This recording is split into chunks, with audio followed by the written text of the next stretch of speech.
While I was gardening, a lawyer walked straight up to me and said, "Sign this or lose everything you own." My hands were still covered in dirt when I took the papers, read them carefully, and smiled. "Funny," I told him. "I wrote the original contract years ago. If this story already has your attention, don't forget to subscribe and tell me in the comments where you're watching from." My name is Sarah Whitman. I'm 56 years old, a widow, and a mother of 2. For most of my life, I've found peace in my garden. It's the one place where I can still hear my late husband's voice in my heart, reminding me that everything we built together was worth fighting for. That morning had started like any other. The sun was warm, the air carried the smell of roses, and I was kneeling in the dirt, planting new seeds. My daughter Grace sat on the porch, sipping tea and sketching in her notebook, while my son Ethan was inside fixing a leaky faucet.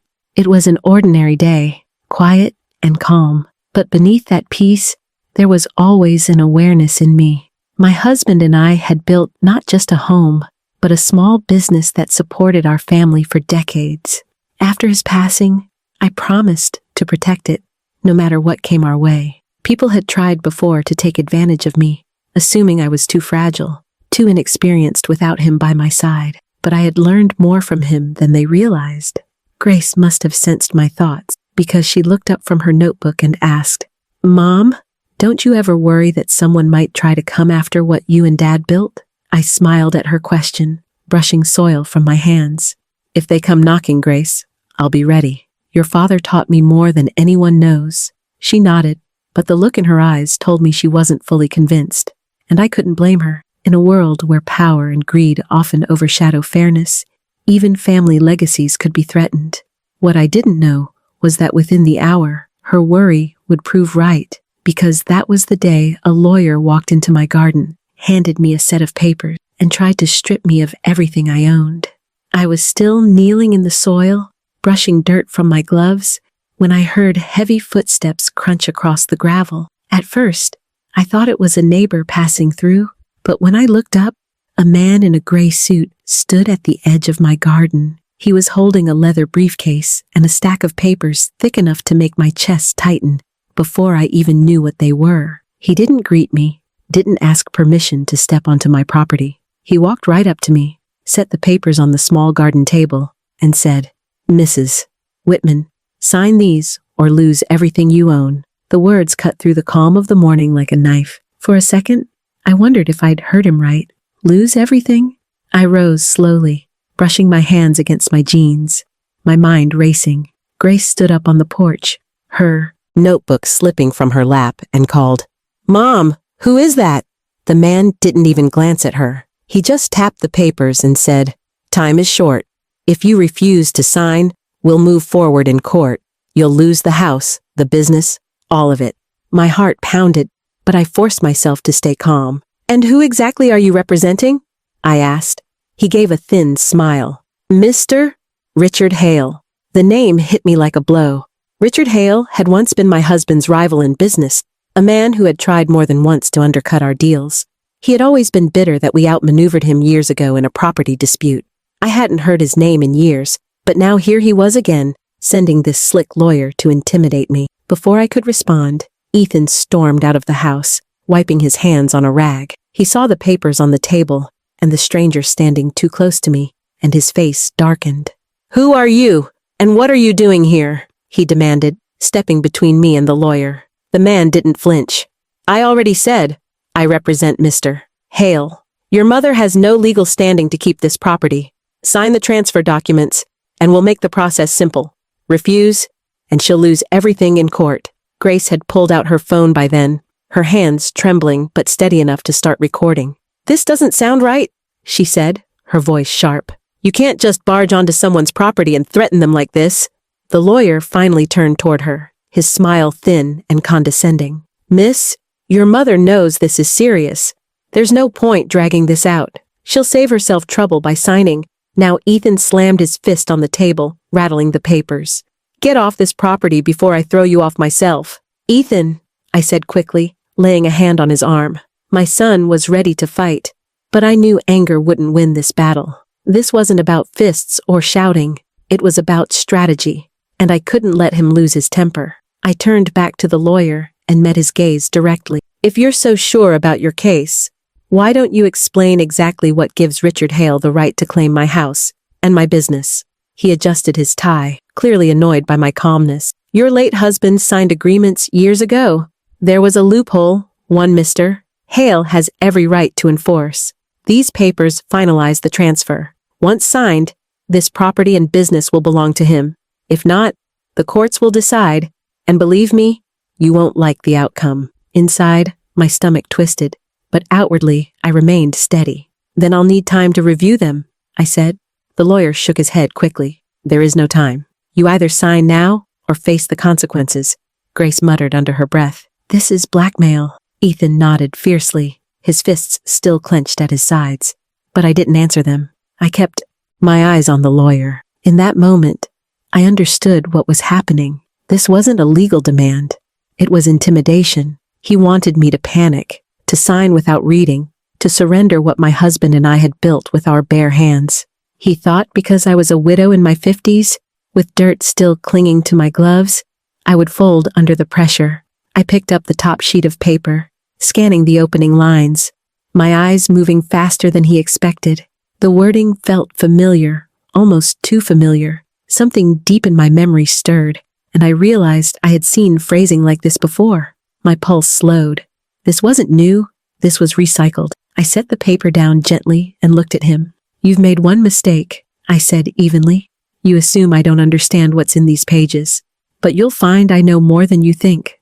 For the first time, his confidence flickered. He shifted on his feet, clearly not expecting resistance. And in that flicker, I saw the truth. This wasn't about law. It was about fear. He was bluffing, but before I revealed what I knew, I decided to let him sweat. The fight wasn't over, but I had already made my choice.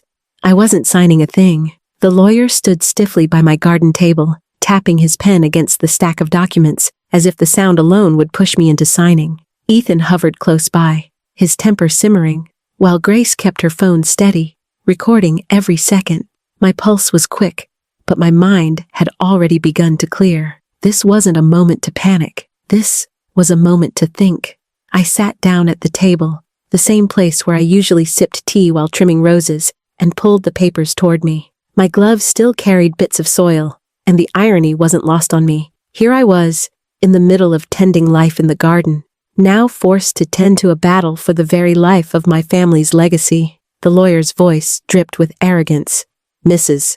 Whitman, I don't think you understand how urgent this is. If you hesitate, Mr. Hale will take this matter to court.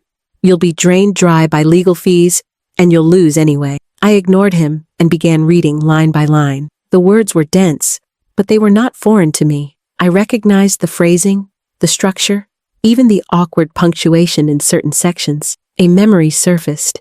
Years ago, my husband and I had spent long nights at the kitchen table drafting contracts for our small business. He always said, Sarah, never let someone else own what you can write yourself. And he was right. Over time, I had learned enough from him to handle the legal side of things when needed. I looked at the lawyer and said calmly, I'll need time to compare this with my records. He snapped, There is no time. That's the point, I smiled faintly. Then you're in more of a rush than I am.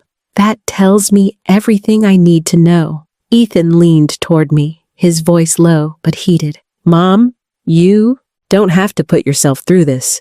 Just let me handle him. I shook my head. No, Ethan. This isn't about fists. It's about proof. Grace set her phone down for a moment and whispered, Do you recognize it, Mom? The way it's written?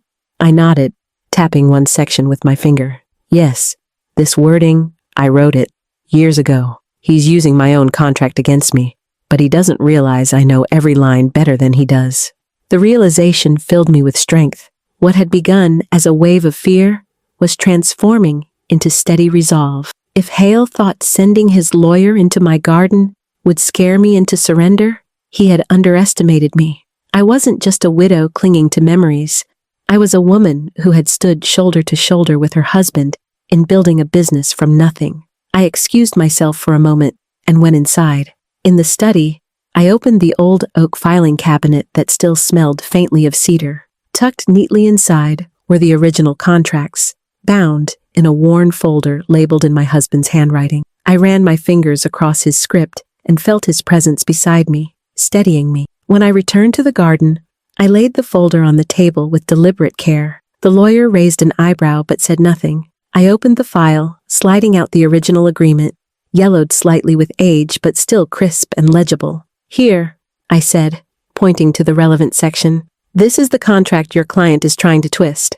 But I should know it better than anyone. I drafted it, and I can tell you right now, the loophole you're trying to scare me with doesn't exist." His smirk faltered, though he tried to recover. "Mrs. Whitman, with all due respect, you're not a lawyer." "No," I replied, my voice steady, "but I am the person who wrote the very words you're holding in your hands. So maybe you should think twice before underestimating me." Ethan grinned, his anger giving way to pride. Grace lifted her phone again, capturing the exact moment the lawyer's confidence cracked. I knew this wasn't the end of the fight, but it was the moment the tide turned.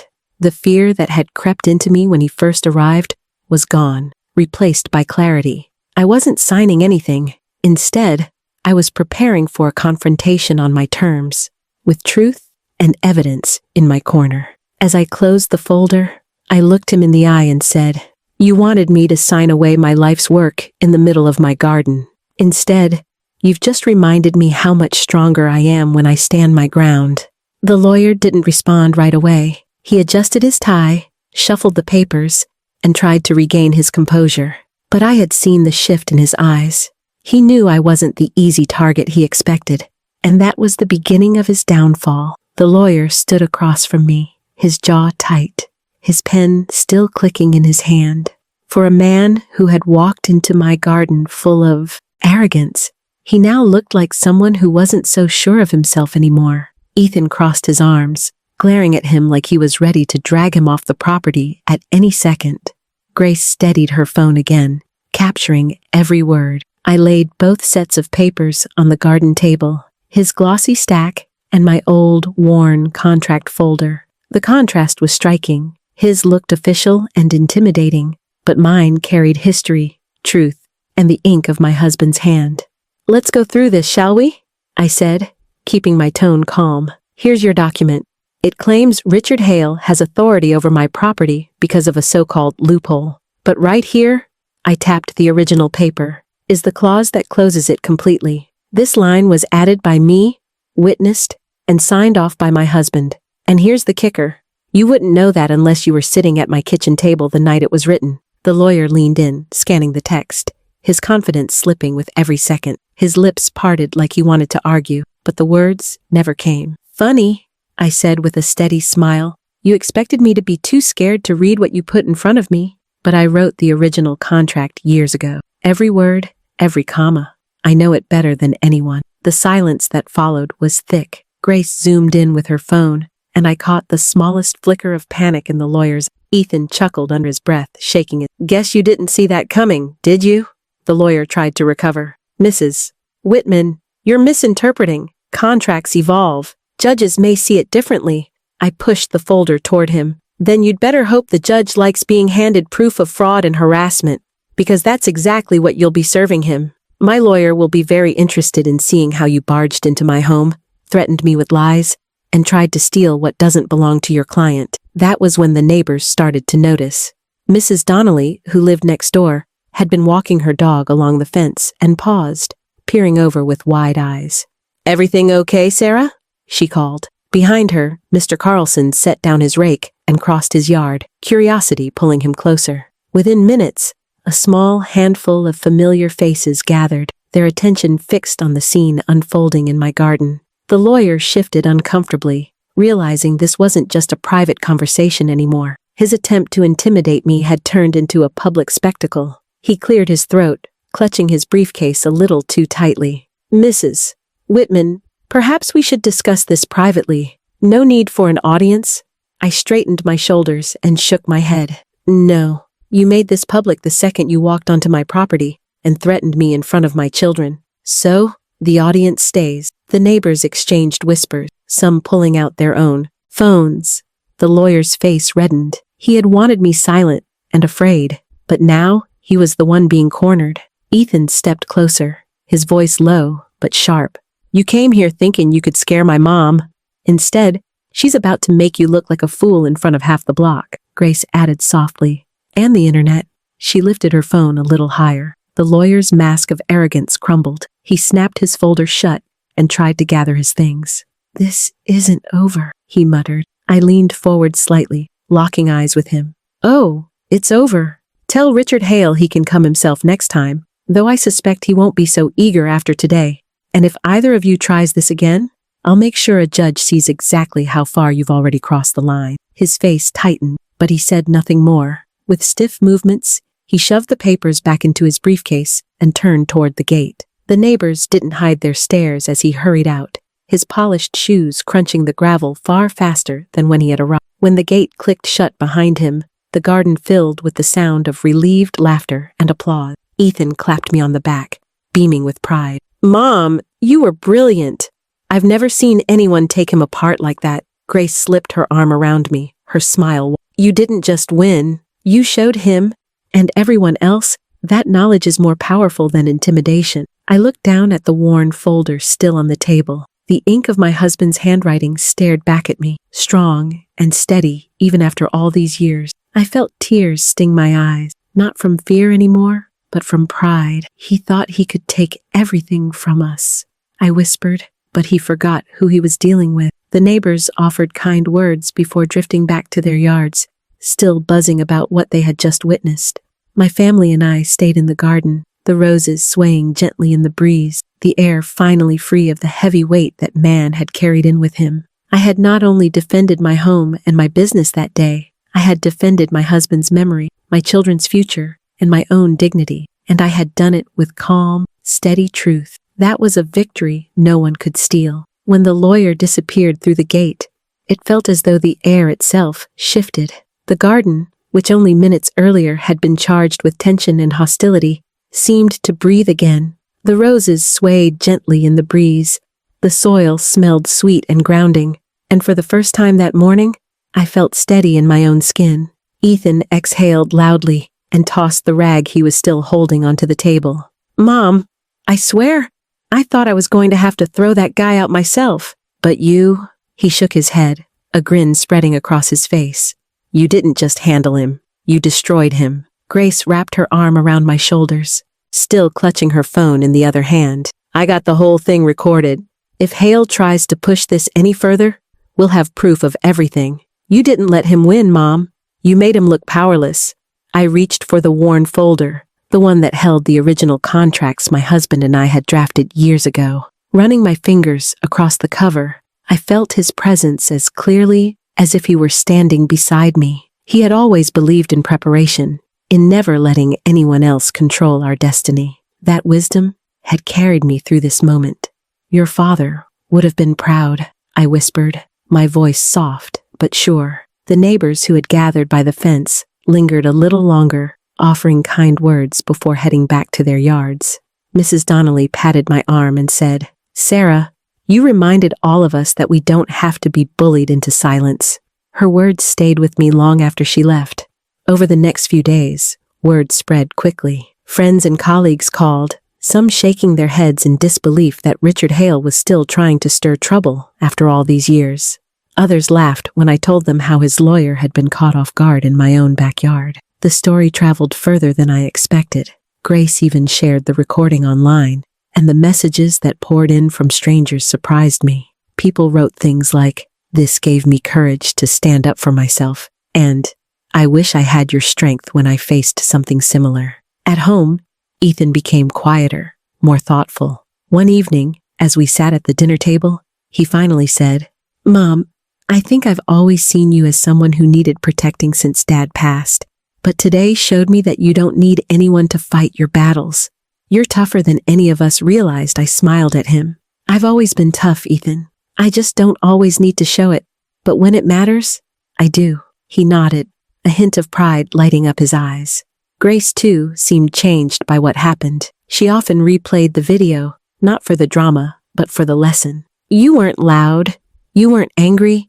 You were calm. That's what made it so powerful," she told me one afternoon as we tended the roses together. "I want to remember that. Sometimes the strongest voice is the one that doesn't rise." For me, The days after were filled with both relief and reflection. Richard Hale's threats had reminded me that people will always exist who try to take what isn't theirs. They will push, intimidate, and bluff, hoping fear will make others fold. But what they forget is that knowledge, patience, and self-respect can break intimidation faster than shouting ever could. I thought about the lesson I wanted my children to carry forward. I didn't want them to see me as invincible. I wanted them to understand that strength is built over years of preparation, experience, and quiet resolve. Their father had taught me that, and now I was passing it to them. One evening, as the sun dipped low and the garden glowed with golden light, I sat quietly with my tea, reflecting on what had unfolded. The lawyer had come to strip me of everything. Instead, he had reminded me of everything I still had: my children, my community, my memories, and my own unshakable will. That day in the garden became more than just a victory over Richard Hale's schemes. It became proof that no one could erase what we had built, not while I was alive to defend it. And as I looked at the roses blooming brightly in the soil I had nurtured, I realized something else too. Resilience is like a garden. It grows when you care for it, when you root yourself in truth, and when you stand tall against storms. If this story inspired you, make sure to subscribe and tell me in the comments where you're watching from. I'd love to hear your thoughts.